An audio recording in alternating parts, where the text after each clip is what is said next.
महाराष्ट्र में 2022 में उद्धव ठाकरे की शिवसेना टूटी।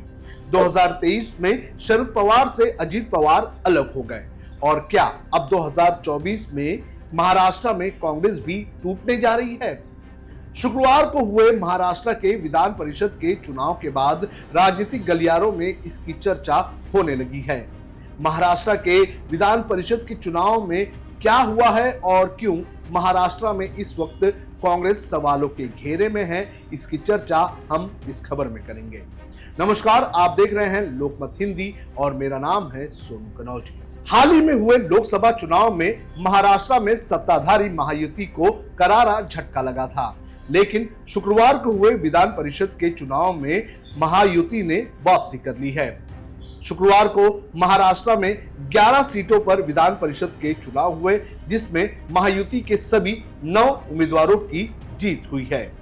हालांकि महायुति के पास सिर्फ 8 उम्मीदवारों को जिताने के लिए ही वोट थे, लेकिन चुनाव के नतीजों में महायुति को दूसरी पार्टियों के 41 वोट मिले हैं, जिसमें कांग्रेस के भी वोट बताए जा रहे हैं। कहा जा रहा है कि महायुति की इस जीत के पीछे का सबसे बड़ा कारण है कांग्रेस के विधायकों की क्रॉस वोटिंग।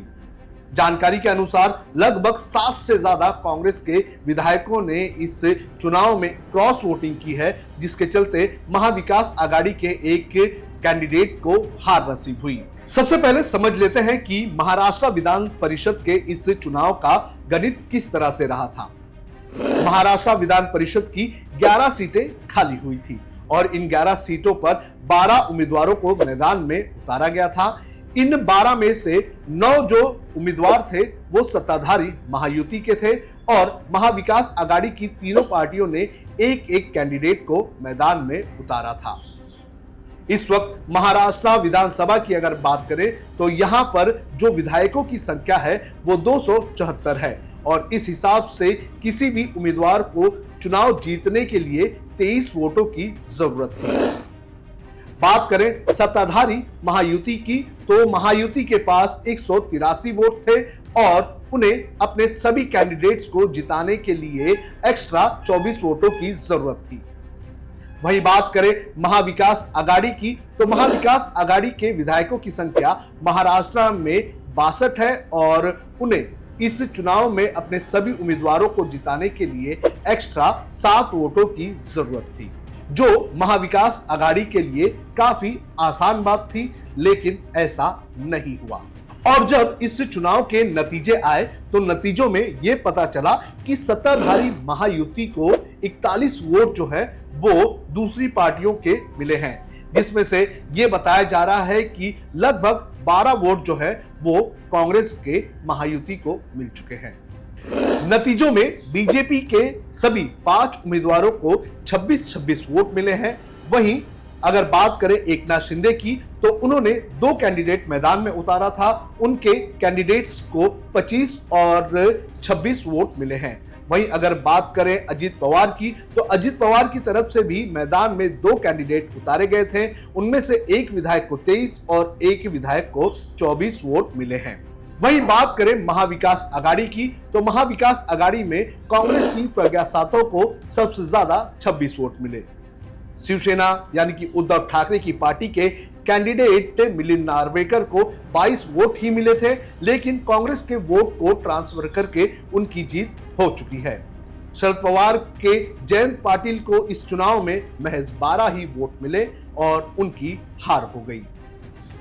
आपको बता दें कि महाराष्ट्र असेंबली में इस वक्त कांग्रेस के पास 37 विधायक हैं, जिनमें से 12 विधायकों के क्रॉस वोटिंग करने की बात कही जा रही है। चुनाव के इन नतीजों के बाद अब कांग्रेस ने जांच के आदेश दे दिए हैं और कांग्रेस ऐसे विधायकों पर कार्रवाई करने का मन बना रहा है जिसने क्रॉस वोटिंग की है।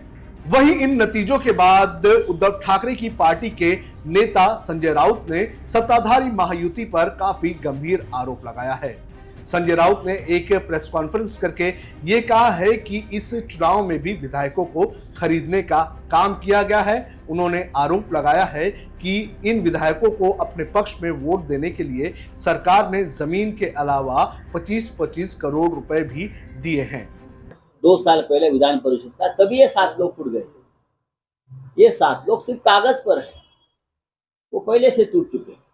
एक एक विधायक को वोट देने के लिए 25-25 करोड़ दिए गए, 25-25 करोड़, और जमीन भी दी है। कल आप विधानसभा में अगर होते तो आपको पता चलता क्या भाव चल रहा है शेयर मार्केट जैसा। वहीं राजनीतिक गलियारों में कांग्रेस की तरफ से हुई इस क्रॉस वोटिंग के लिए कांग्रेस के ओवर कॉन्फिडेंस को जिम्मेदार ठहराया जा रहा है। कहा जा रहा है कि जब इस चुनाव के पहले सत्ताधारी महायुति ने टूट के डर से अपने सभी विधायकों को एक होटल में रखा था, तो ऐसे वक्त में कांग्रेस ने यह कहा था कि उन्हें किसी भी प्रकार का डर नहीं है और वो अपने विधायकों को किसी भी होटल में बंद नहीं रखेगी।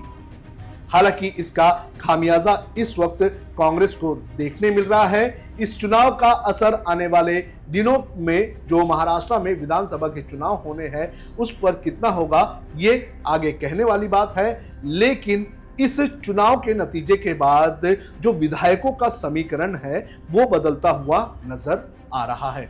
आपका इस पूरे मामले और महाराष्ट्र के इस विधान परिषद के चुनाव को लेकर क्या कहना है, आप कमेंट करके हमें जरूर बताएं।